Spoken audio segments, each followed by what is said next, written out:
हमने एक नए मजबूत कंधे को आपके बीच में भेजा है आपकी जिम्मेदारी उठाने के लिए।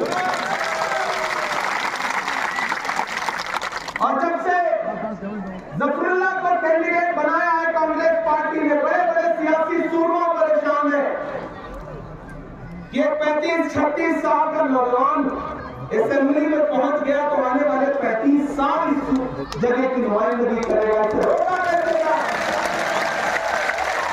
इस साजिश में लगे हैं। जुगनू भी मेरे घर में चमकने नहीं देते, कुछ लोग अंधेरों को सिमटने नहीं देते। हम हैं कि नई पौध लगाने पे तुले हैं, बरगद है कि पौधों को पलटने नहीं देते।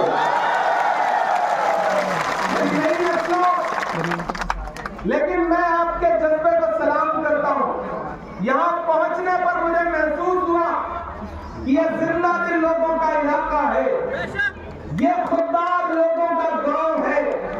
अगर आप ठान लेंगे तो कोई ताकत जफरुल्लाह को हरा नहीं सकती है, यकीन है मेरा। क्योंकि जिस ओर जवानी चलती है उस ओर जमाना चलता है। बड़ी बड़ी साजिशें, बड़ी बड़ी खुराफातें पामाल हो जाती है अगर नौजवान ठान लेता है किसी काम के लिए। मैं पिछले 20-25 दिन से लंदन में था, मशायरों में। मुझे राहुल जी के यहां से संदेश आया कि इमरान जम्मू कश्मीर पहुंची और इंदवार जाइए, क्योंकि वहां पे हमने एक नया पौधा रोपने की कोशिश की है, नई नस्ल के इंदवार में भेजा है, जाइए, क्योंकि सियासी सूरमा बड़ी साजिशें कर रहे हैं। एक साहब प्रेशर कुकर लेके आए हैं जिसकी सीटी पहले ही निकल चुकी है, सारी गैस निकली हुई है। एक साहब मैंने सुना है सिलाई मशीन लेके आए हैं, हालांकि उनका दामन खुद इतना चाक है कि अब वो रफू नहीं हो सकता।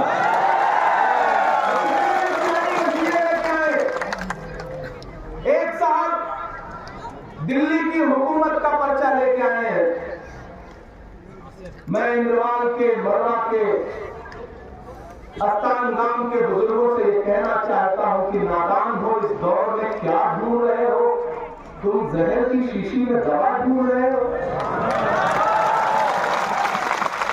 जो इंसान अपनी जवाब का नहीं हुआ, जो इंसान अपने उसूलों का नहीं हुआ, जो इंसान अपने लोगों का नहीं हुआ, आपको यकीन है कि आने वाले दिनों में आपके डेवलपमेंट के लिए काम करेगा? नहीं करेगा। जो एक बार दिख गए, जो एक बार भटक गए, फिर वो कितना भटकेंगे कोई इल्म नहीं है। इसलिए मैं आपसे कहना चाहता हूं मेरे नौजवान साथियों, ये इलेक्शन बहुत अहम इलेक्शन, ये इलेक्शन बहुत जरूरी इलेक्शन है। आपको इस इलेक्शन का मकसद भी समझना है और मतलब भी समझना है। दिल्ली में बैठा हुआ हाकिम आपको झिझोड़ के देखना चाहता है कि आपके जज्बे जिंदा हैं, हारे। इसलिए मैं आपसे कह रहा हूं कि 18 तारीख को जब घरों से बाहर निकलिए तो एक बात जहन में रखिएगा, इंद्रवाल वालों, बड़वा वालों, एक बात ध्यान में रखिएगा कि आज से कुछ सालों पहले, कुछ महीनों पहले जब आपको आपकी 4 दीवारियों में कैद कर दिया गया था, हिंदुस्तान के तमाम सियासी रहनुमाओं ने अपनी नजरें आपसे फेर ली थी। ऐसे वक्त में दिल्ली में एक इंसान उठ खड़ा हुआ और उसने कहा कि मैं कन्याकुमारी से कश्मीर तक जाऊंगा, पैदल यात्रा करूंगा, एक नारा लगाऊंगा कि नफरत के बाजार में मोहब्बत की दुकान खोलनी है। मेरी मां, बहनों, मेरे नौजवान साथियों, कभी सोचा है आपने कि राहुल गांधी अपनी यात्रा लेकर के कन्याकुमारी से कश्मीर क्यों आए? किसी और शहर में जाकर के यात्रा खत्म कर सकते थे, लेकिन उन्होंने कश्मीर को चुना। इंटेलिजेंस कह रहा था कि मत जाइए, लोग कह रहे थे सिक्योरिटी कंसर्न है, बर्फ पड़ेगी, कैसे चलेंगे 4000 किलोमीटर पैदल। मैं चला हूं राहुल गांधी के साथ कन्याकुमारी से कश्मीर तक, आया था मैं आपके इंतजार में। मैंने राहुल गांधी के साथ पैदल सफर कर रहा था, यात्रा में मीडिया के साथी मुझसे पूछते थे जगह जगह कि इमरान साहब आप सियासतदान में हैं, शायद पहले हैं, आप राहुल गांधी के साथ चल रहे हैं, आप क्या कहेंगे? तब मैं एक शेर सुना देता था कि जो हर जालिम से टकराएगी वो आंधी बनाऊंगा, जो हर जालिम से टकराएगी वो आंधी बनाऊंगा, नए अंग्रेज आए हैं नया गांधी बनाऊंगा। राहुल गांधी के साथ जो आपके बीच आया, कश्मीर आया, क्यों आया? आपके जख्मों पर मरहम लगाने के लिए, आपको सीने से लगाने के लिए, आपके ऊपर जो जुल्म सितम हुए हैं पिछले कुछ सालों में, उस दर्द को कम करने के लिए वो इंसान आया। मैंने देखा है उस इंसान के पैर के छाले, मैंने देखा है राहुल गांधी के माथे का बहता हुआ पसीना। तो आज इस अस्तान गांव में खड़ा होकर के, मड़वा में खड़ा होकर के इंद्रवाल की आवाम से मैं कहना चाहता हूं कि अरे आप तो इस बात पर ईमान रखते हो ना कि मजदूर का पसीना सूखने से पहले उसकी मजदूरी उसे दे देनी चाहिए। मैं रखता हूं इस बात पर ईमान, क्योंकि हमारे बुजुर्गों का कौल है कि मजदूर का पसीना सूखने से पहले उसकी मजदूरी उसे दे देनी चाहिए। इंद्रवाल वालों, अभी राहुल गांधी के पैर के छाले सूखे नहीं है, अभी राहुल गांधी का बहता हुआ पसीना सूखा नहीं है। मैं आज इंद्रवाल में, अस्तान गांव में राहुल गांधी की मजदूरी मांगने के लिए आया हूं। और जानते हैं वो मजदूरी क्या है? राहुल गांधी ने अपना नुमाइंदा बना करके जफरुल्ला साहब को आपके बीच में भेजा है।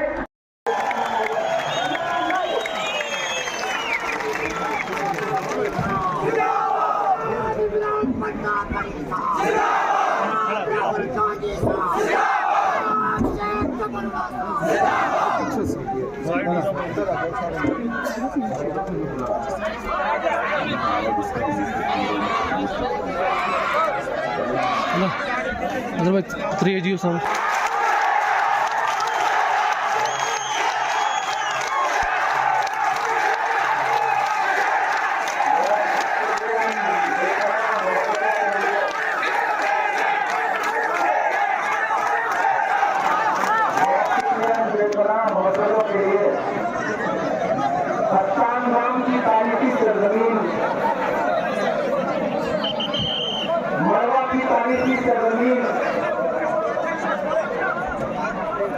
इंद्रवाल की तारीखी सरजमीन पर पहली बार आपके दयाल मोहब्बत में हाजिर हुआ। मुझे अच्छा लग रहा है कि मेरी आंखों के सामने बड़ी तादाद में नौजवान नस्ल बैठी हुई है, मेरी माएँ बहनें बैठी हुई हैं, मेरे बुजुर्ग बैठे हुए हैं यहाँ पर। मैं थोड़ी देर आपसे गुफ्तगू करने के लिए आपके बीच में आया। माइक का वॉल्यूम थोड़ा बढ़ सके तो बढ़ा दें। आप धूप की शिद्दत बर्दाश्त करते हुए बैठे हैं, इस बात के लिए आपका शुक्रिया अदा करता हूं। हम साए में हैं, हमारा बस चले तो मैं ये साया हटवा दूं और आपकी तरफ धूप में रहूं, लेकिन मौका कम है, वक्त कम है। मैं आपसे, यहाँ के नौजवानों से, यहाँ की खवातीन से, यहाँ के दरख्तों से, यहाँ की वादियों से थोड़ी देर गुफ्तगू करना चाहता हूं। इसी थके हुए दस्ते तलब से मांगते हैं, इसी थके हुए दस्ते तलब से मांगते हैं, जो मांगते नहीं रब से वो सबसे मांगते हैं। इसी थके हुए दस्ते तलब से मांगते हैं, जो मांगते नहीं रब से वो सबसे मांगते हैं। वो भीख मांगता है हाकिमों के लहजे में, हम अपने बच्चों का हक भी अदब से मांगते हैं।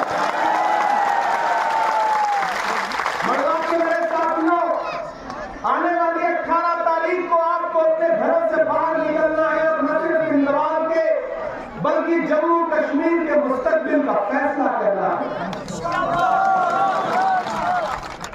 एक नौजवान साथी, हमसे उम्र में शायद छोटा ही होगा, मेरा भाई शेख जफरुल्ला को कांग्रेस पार्टी ने अपना नुमाइंदा बना करके यहां भेजा है। एक तरफ वो चेहरे नुमाइंदे बन के आए हैं जिनकी पिछली 40-50 साल की जिंदगी और उनका किरदार आपने भली आंखों से देख रखा है। जांचे परखे लोग हैं।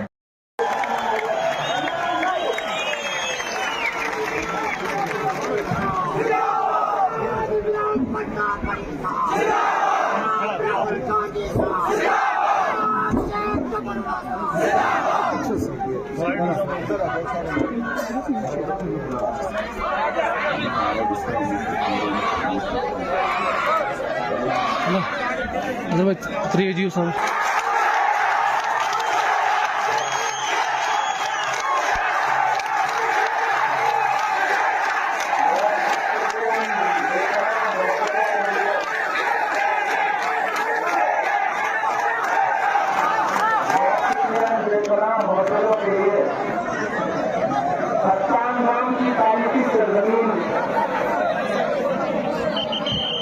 मरवा की तारीखी सरजमीन,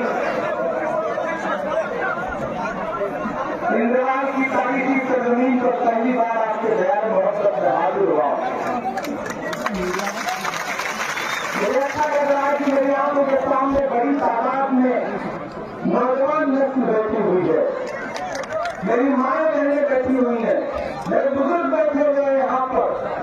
मैं थोड़ी देर आपसे गुफ्तगू करने के लिए आपके बीच में आया। माइक का वॉल्यूम थोड़ा बढ़ सके तो बढ़ा दें।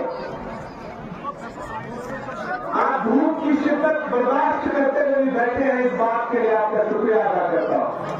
हम साए में हैं, हमारा बस चले तो मैं ये साया हटवा दूं और आपकी तरफ धूप में रहूं, लेकिन मौका कम है, वक्त कम है। मैं आपसे, यहाँ के नौजवानों से, यहाँ की खवातीन से, यहाँ के दरख्तों से, यहाँ की वादियों से थोड़ी देर गुफ्तगू करना चाहता हूँ। इसी थके हुए दस्ते तलब से मांगते हैं, इसी थके हुए दस्ते तलब से मांगते हैं, जो मांगते नहीं रब से वो सबसे मांगते हैं। इसी थके हुए दस्ते तलब से मांगते हैं, जो मांगते नहीं रब से वो सबसे मांगते हैं। वो भीख मांगता है हाकिमों के लहजे में, हम अपने बच्चों का हक भी अदब से मांगते हैं। मरवा के मेरे साथियों, आने वाली 18 तारीख को आपको अपने घरों से बाहर निकलना है और न सिर्फ इंदवार के बल्कि जम्मू कश्मीर के मुस्तकबिल का फैसला करना है। एक नौजवान साथी, हमसे उम्र में शायद छोटा ही होगा, मेरा भाई शेख जफरुल्लाह को कांग्रेस पार्टी ने अपना नुमाइंदा बना करके वहां भेजा है। एक तरफ दो चेहरे नुमाइंदे बन के आए हैं, जिनकी पिछली 40-50 साल की जिंदगी और उनका किरदार आपने भली आंखों से देख रखा है। जांचे परखे लोग हैं।